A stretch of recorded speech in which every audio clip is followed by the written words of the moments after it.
দক্ষিণ দিনাজপুর জেলার কুশমন্ডি ব্লকে করঞ্জি গ্রাম পঞ্চায়েত মান্ডাহার সংসদ এলাকায় 21শে জুলাই প্রস্তুতি সভাকে সামনে রেখে আলোচনার সভা করলেন কুশমন্ডি বিধানসভার বিধায়িকা রেখা রায়।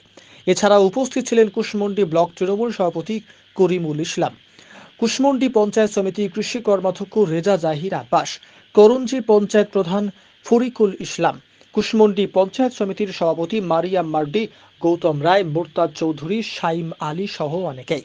গত 23 তারিখে কংগ্রেস সুবোধ দেব শর্মা তৃণমূল কংগ্রেসে যোগদান করেছিলেন। আজ মান্ডাহার সংসদ 25টি পরিবার বিজেপি ছেড়ে তৃণমূল কংগ্রেসে যোগদান করলেন কুশমন্ডি বিধানসভার বিধায়িকা রেখা রায়ের হাত ধরে। এই এক যোগদানকারী বলেছেন, রাজ্য সরকার উন্নয়ন দেখে যোগদান করলাম। এই বিষয়ে কুশমন্ডি বিধানসভার বিধায়িকা রেখা রায় বলেন, আজ 21শে জুলাই শহীদ দিবস উপলক্ষে আলোচনা সভা 25টি পরিবার বিজেপি ছেড়ে তৃণমূলে যোগদান করলেন। ব্লক তৃণমূল কংগ্রেসের পক্ষ থেকে আমরা পর্যালোচনা মিটিং করি। সেখানে আমাদের 2 নম্বর করঞ্জি অঞ্চলের যে মান্ডাহার বুথের যে বিজেপি মেম্বার তিনি জয়েন করেন,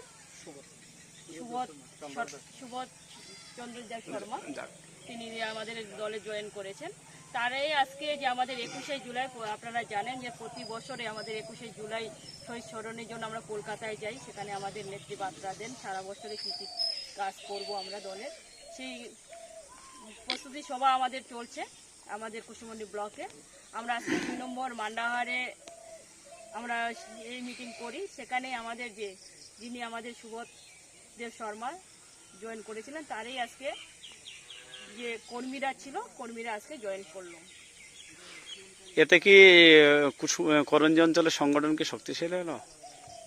আমাদের তৃণমূলের সংগঠন আমাদের শক্তিশালী, কারণ হচ্ছে যে তৃণমূল কংগ্রেস চারিদিকেই শক্তিশালী, গোটা রাজ্য জুড়েই আমাদের শক্তিশালী আছে, আমাদের এটা নিয়ে কোনো আগ্রহ নেই। কিন্তু এখানকার মানুষের যে সমস্যা, সেই সমস্যাগুলো তারা বারবার যে বিজেপিকে ভোট দেয়, ভোট দিয়ে যারা হচ্ছে সেই সুযোগ সুবিধাগুলো পায় না, যে উন্নয়নের জন্য ভোট দেয়, উন্নয়ন হয় না, তাহলে কি করে মানুষ হচ্ছে বিজেপির সঙ্গে থাকবে? তাই উন্নয়ন করতে গেলে তৃণমূল কংগ্রেসে আসতে হবে আর তৃণমূল কংগ্রেসের সঙ্গে থাকতে হবে, তাই সবাই যোগদান করছে। এর আগে আমাদের করঞ্জি অঞ্চলের মান্ডার সংসদের যে বিজেপি থেকে নির্বাচিত মেম্বার ছিলেন সুবোধ চন্দ্র দেব শর্মা, তিনি আমাদের জেলা সভাপতি আমাদের এমএলএ রেখা রায় এবং ব্লক প্রেসিডেন্ট করিমুল ইসলামের হাত ধরে জয়েন করেছিলেন। আজকে ওই সংসদের বিজেপি কিছু কর্মী প্রায় আমাদের 25টা পরিবার আজকে আমাদের তৃণমূল কংগ্রেসে যোগদান করলেন। এতে আমাদের করঞ্জি অঞ্চল তথা মান্ডাহার তথা কুশমন্ডি বিধানসভায় আমাদের তৃণমূল কংগ্রেসের সংগঠন এর আগেও শক্তিশালী ছিল, আরও শক্তিশালী হলো। ওরা বুঝতে পেরেছেন যে বিজেপিতে থাকলে যে কাজ করা যায় না, লোকের পাশে দাঁড়ানো যায় না, লোকের আপদে বিপদে পাশে দাঁড়ানো যায় না, সেটা ওনারা বুঝতে পেরেছেন। সেই জন্য আজকে আমাদের বিজেপি থেকে তৃণমূল কংগ্রেসে যোগদান করলেন। এবং ওনাদের কিছু দাবি ছিল, অলরেডি আমরা কয়েকটা দাবি আমরা পূরণ করেছি।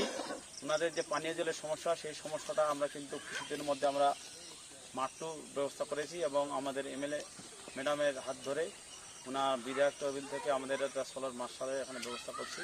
এখানে পানীয় জলের যে সমস্যাটা, সেই সমস্যাটা কিন্তু আমরা সামনের দিনে আমরা সমাধান করার চেষ্টা করছি। এই অঞ্চলে আপনারা কতটা শক্তিশালী মনে করছেন? আমরা তো বরাবরই শক্তিশালী। আমাদের এখানে তৃণমূল কংগ্রেস কুশমন্ডি ব্লকের সবসময় শক্তিশালী ছিল এবং আরও শক্তিশালী হলো। এবং এটা আরেকটা প্রস্তুতি ছিল আমাদের ঐতিহাসিক ধর্মতলা অমর 21শে জুলাই, সেই 21শে জুলাই উপলক্ষে একটা প্রস্তুতি সভা কিন্তু আমরা এখানে কিন্তু আজকে করলাম। 21শে জুলাই আমাদের করঞ্জি অঞ্চল থেকে ব্যাপক পরিমাণের লোক আমরা যেন ধর্মতলার উদ্দেশ্যে নিয়ে যেতে পারি, সেইটা নিয়ে কিন্তু আমরা বিস্তারিত আজকে আলোচনা করলাম। মান্ডাহারে আমি ছিলাম বিজেপি কর্মী, ঠিক আছে। বিজেপি থেকে আমরা কোনো কাজের সুযোগ সুবিধা পাচ্ছিলাম না। আমাদের এখানে পানীয় জলেরও খুব কষ্ট ছিল। দেখলাম অনেক দিন ধরে যে না, কোনো কাজই পাচ্ছিলাম না, তার জন্যই আমরা বিজেপি থেকে টেনচিয়ে যোগ দিলাম। তাছাড়া পানীয় জলের ব্যবস্থা অলরেডি হয়ে গেছে, 3টা মাত্র কাজ চালু হয়ে গেছে, আগামী দিনে চালু হবে। একটা সোলার মার্শাল এরকম কথা আছে, মোটামুটি মাসখানিক লাগবে সোলার মার্শাল। তাছাড়া এখন আমরা টেনচিতে আসে পুরা মনোযোগ দিয়ে টেনচি হয়ে লড়বো বা থাকবো টেনচিতে।